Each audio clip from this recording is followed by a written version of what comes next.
you love me or hate me after 7 straight weeks of solid work that we did. I thought it was a great idea. Certainly hard to pull off. Because of the 60 minutes you put in. Always, no matter how much I work, they're always going to give me crap about this. It was a busy winter, each week featuring a new certified aquascape contractor artist of the week. And in this video, we are going to let you guys vote on who the winner is. Make sure that you comment below what your favorite aquascape artist of the year build was. Some exciting announcements in this video. Let's go ahead and showcase what our favorite builds were. With the backdrop of the evergreens and the ferns, it was Hey guys, like, excuse me, I got my phone going over here. Hey, he answers the phone when it's not me calling. All right, guys, take a break. Let's have some fun. This is 7 weeks of work, and a lot longer than that when you think about the house and stuff. yeah, it was. Yeah. I think it was longer. At least it felt a heck of a lot. It feels longer. like 3 months. All right, so serious question. I have a favorite. Do you guys have a favorite? No. I have favorite Shut parts. up. No, don't. You Mine. guys vote. Yeah. Mine. Are we okay? Now there's the next question. Are we going to actually build the aquascape version of the artist of the years? Probably not. Okay. Now we remember who first week was, right? Jack. Yep. Atlantis. Okay. Yep.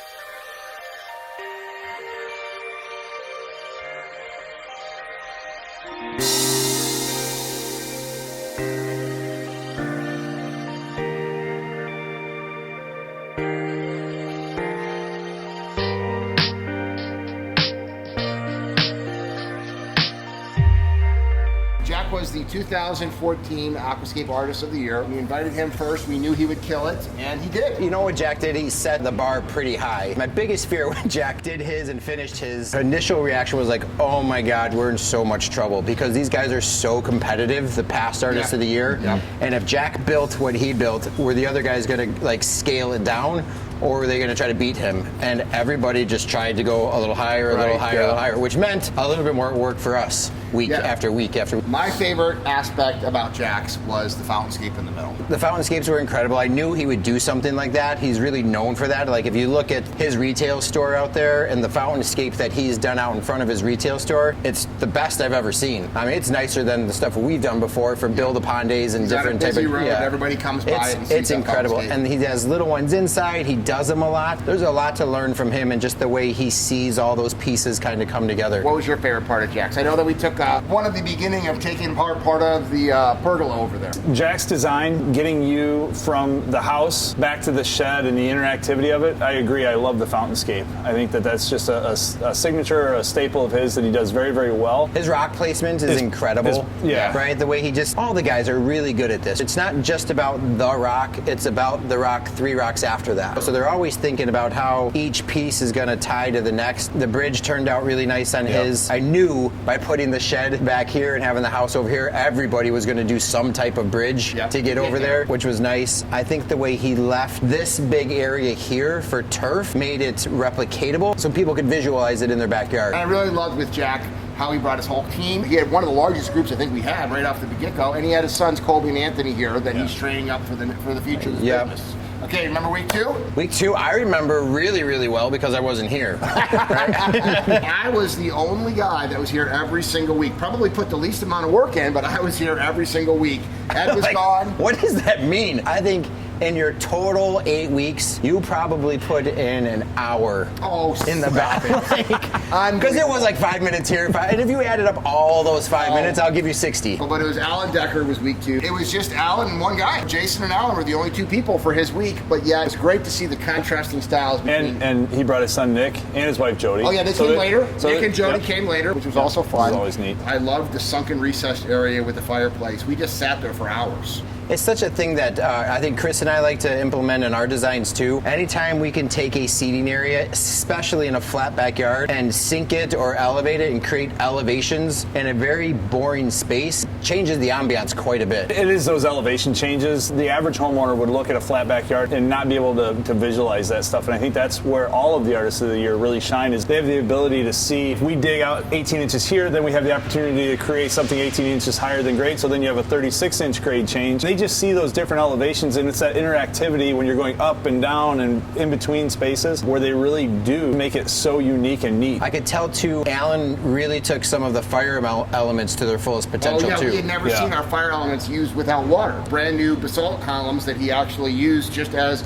kind of candles almost, kind of leading a pathway back to the Shedster's shed. And after he did it, then some other people did it, then some other people did it. You know, Which again, is how we work as just kind artists. of raising the bar. Everybody kind of feeds off of each other. The third week was actually probably one of the more simple designs, but my wife loved it the most because it had a grass in it once again, and it was very intricate. John Adams came in with his two boys, and April as well. April came in. April's a very detail-oriented woman. That whole little sunken area again with the vanishing edge, kind of the fairy garden, I think is what they called it. So right over in this corner, they did a pond that had that infinity edge, zero edge, vanishing edge. There's so many different terms, but they're all the same thing. And then that little fairy garden with the bowl and kind of stuff spilling over in the area. And you said it best, like John, attention to detail is insane. He's sitting there like placing moss, and April's placing moss. I think you told him 100 times it's only going to be there for 2 days, you know, but that's just how they build. And it reminded me a lot of growing up with you and Ed building ponds. Ed was really focused on detail and you were a little bit more go, go, go. And there is a balance in between. John's attention to detail, like it actually was inspiring and something that I want to make sure we don't ever lose and always go, go, go. And I learned a bunch of stuff. He had one of my favorite waterfalls. It was that big waterfall that sat over here and all that water coming off that moss. And it was just dripping, dripping, dripping. It looked really, really cool. The way it was lit up, they all did fantastic nightscapes, right? Or with the lighting at night, but that waterfalls, I remember you could just, it was like it was just barely raining off the front of that frame rock, and it looked really cool. And then they brought his own boulder, and he was the only guy to actually ship up his own boulder. And driftwood and everything else. And moss. And plants. Now, you got to say the most memorable part about John, and it'll actually probably be the most memorable thing for Dan Kelly, because he's the one that spent an entire day doing this, but he wanted to cut that boulder to fit around the deck. Daniel sat out there for an entire day with the big saw, cutting and cutting and cutting. But for the most part, I mean, each artist, you know, they pushed the limits, but we had to compromise on some regards, and that was where instead of you actually cutting the deck out, we had to cut a boulder out. I love John's, and I think I liked it the same reason Carla did. It resembled a backyard. I think when you put that turf in there, it just screams you can do this in your backyard. What do you think was the most memorable thing with the harps? The harp family, the whole harp family that came down. I don't know if you can say this, but the epic amount of whiskey they were able to drink. I think we could say that. For me, it was the trout. A fish other than a koi, which of course we could never have here in Chicago, but in the Pacific Northwest, they could totally do trout up there. They do trout ponds up there. And I love the fact the stump, which was the cypress stump, that was a that I first installed for a customer in 1991. Kate Chilco. Yeah. 1991, I ended up putting that in, and then when she moved, I ended up getting that stump, and it was fun to see it reused because that's my favorite stump. From a naturalistic standpoint, the concept of living on a river and being able to build a river, like how many people could actually live on a river? Well, you could actually build a river in wherever you are. You could be in the Midwest like we are. You could be in a warehouse like we are. You don't have to be in the Pacific Northwest, but that creativity of being able to put something in that they themselves would do up in their area in a warehouse in the Midwest, I thought was pretty creative. I remember when he called and we were talking about designs, and all these guys kind of did the same thing. You know, I gave them 2 months to come up with a design, and about 2 hours before they'd give me their design. Dan actually called me about a week prior, and he said, I want to try some of the fountain escapes. I want to try some of these other things, but that's not what we do. We live in the Pacific Northwest, and I want to recreate the Pacific Northwest. Do you think that's possible? And I remember talking to Chris about it, and I was like, I think we can nail this, because the only 2 plants that we had available to us were evergreens and ferns. And that screams Pacific Northwest. And then, of course, with all the driftwood and the twisting stream and those aqua blue boulders. He was the first person to use the aqua blue rock, which is super dense because it's the bottom of, the glacier melts. They had that, from northern Wisconsin. I love the blue and the green contrast. Aqua blues play so well against evergreens and hostas, ferns. It looked amazing. Definitely the most natural out of all the artists. I would agree. It was like a dark garden, and it was almost mysterious with the interactivity of it, but it wasn't nearly as bright. I just think it was the darkness of the boulders and stuff. It just had like this dark, mystic kind of feeling to it. It was really, really cool. And then with the hot spring, right? That hot spring, and then we put those smokers in there, and it was just kind of filling up. I mean, it looked really, really cool. They really, really pushed to get hot water in there. They wanted nothing more than to sit in there, and at one point, I remember Mark saying, I think we could drain the hot tub from upstairs and bring that hot water, and I know we could have. At some point, you just got to be like, enough's Now, the following week, we actually was the first week off. An off week was going down to Florida and putting in a recreation pond. That off week was a really good week to catch our breath a little bit, because the following week we came back and probably took one of the more technically challenging one, which was Weston's.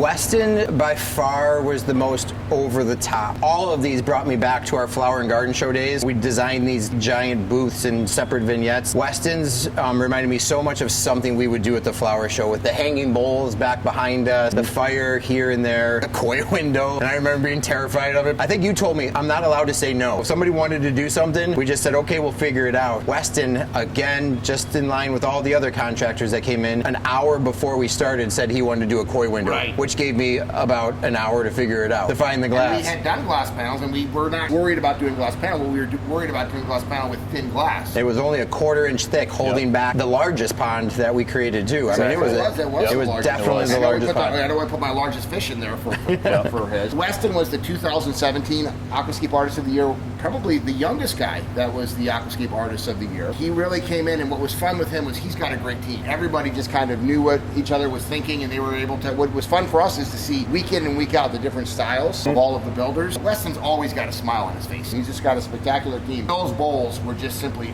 breathtaking, and especially the way they put the lights in. You open up the door to come into the Sandbox, and the first thing you greet with is that window with those bowls right behind it. I don't know which one was my favorite, but once again, those bowls in that window, what an incredible combination. To me, it felt like a resort. There's no way you walked through that door, came back in here, and the way the window sat with the bowls behind it, it was so photogenic. And you grabbed probably one of my most favorite photos out of all the artists, with your giant butterfly koi coming past the koi window and the bowls lit up behind you. I mean, it looked really incredible. Man, it made a statement when you walked back into this space. The following week was fun for us because that was our first time really getting to work here with the newest Aquascape Artists of the Year, the 2020 winner, Tim Wood. Tim just came in with a couple of guys that he hadn't worked with either before. I loved the confidence that he had, and I loved the unique design that he had with the patio, that when you walk back there, that was just magical. With the hardscapes, the fountain that he had with the fire, and the pergola that they put in. Trioliers. The trioliers that we used. To me, it was a very simple design, but it was a very impactful design. I think anybody can envision that in their backyard. 100% agree with that. It was very scalable for a customer to wrap their head around. He did a great job of creating different outdoor spaces. I think probably better than anybody because it was so divided very tastefully. With the steps coming up over to the upper patio, he didn't go over the top, definitely stuck in his wheelhouse, and he's like, that's what I want to do. I want to show my customers what I'm capable of, and I think he nailed it. And he also pays great attention to detail, and the fact that he could bring in 3 guys along with him that he'd never worked with before and be able to make that work along with our team says a lot about Tim. We wrapped up with 2012 Aquascape Artist of the Year, Chris Suing.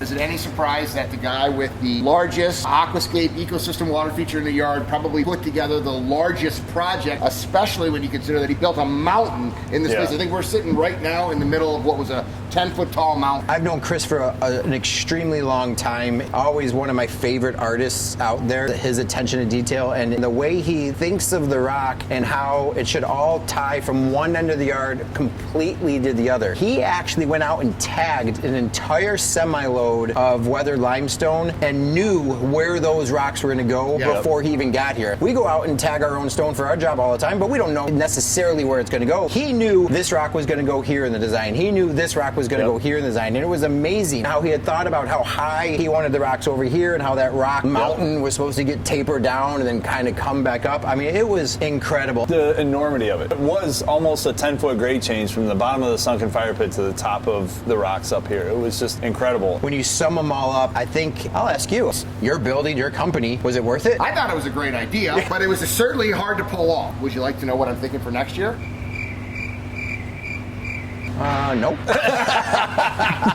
Oh, great. Here's what I want to do. There were 2 guys that, because of COVID, couldn't be here. It would be wonderful if we invited both of those 2 guys back for next winter's training, and that would be Patrick Handley out in Australia. Maybe bringing a couple of the Aussie boys would be fantastic. And then Joey Genovese, who I think did get you a design too up in Canada. And I'll tell you, without like spoiling it, It might have been my favorite. It was incredible, his design. There you have it. It was pretty cool. Next winter, we're going to do one project with Patrick. We're going to do one project with Joey. And then we'll take the rest of the winter off? No, of course not. We never do that. You know what the third project's going to be? The 2021 Artist of the Year. 2021 Artist of the Year. We're going to help with this.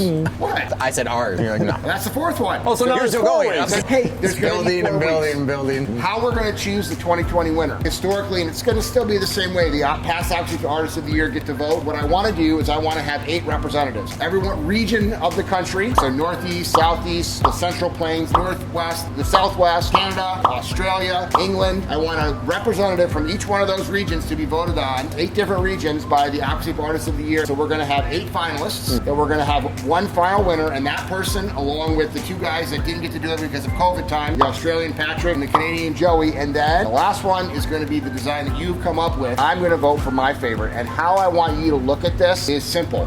Which yard would you pick? If you had to pick one project to actually have in your backyard, you just put the number down there. Watch every single one of these videos. Of course, you can see these videos, every one on the Team Aquascape one. See all of the reveals, which we'll put a link down for every single reveal so you can see it. Just put which yard you would want, and then say what you loved about it and why you would pick that yard. For this upcoming year, we're going to have 4 built in this Sandbox studio, and then in between time, we're going to be doing Aquascape University videos. Something I'm actually genuinely excited about is creating an owner's manual video for everybody out there. After we finished a pond, here you go. We always say they're going to forget 99% of what we've said, so now here's a video that they can refer back to over and over again on skimmer, the biofalls, the water treatments, etc., etc. So needless to say, this Sandbox studio is really getting used. I would say it was worth it. I would say it was worth it. Fantastic, all right, man. fantastic work, Brian. Fantastic work, Chris.